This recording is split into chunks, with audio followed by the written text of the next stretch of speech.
Leí en el periódico y entonces pues dije, uy, pues oye, yo había andado en bici, pero hacía muchos años que no andaba y entonces pensé, pues mira, me voy a apuntar a ver. Udaletxeko web horrian eman nuen izena eta bueno, pasaden urtean parte hartu nuen lehenengo aldiz.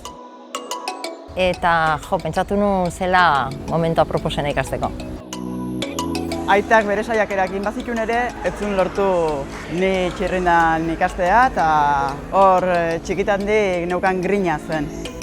Es que no se me pasaba ni por la cabeza que podían hacer estas cosas.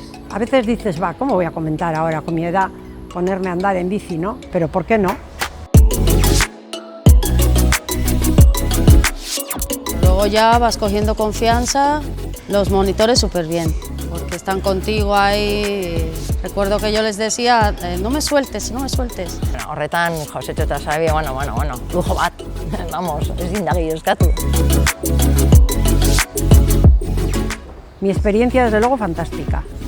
Batek bere ziurtasuna hartzen du ez bakarrik txirrindan, baita bere buruarekin ere. Bueno, animatiko niake nik eredu bezala jartzen.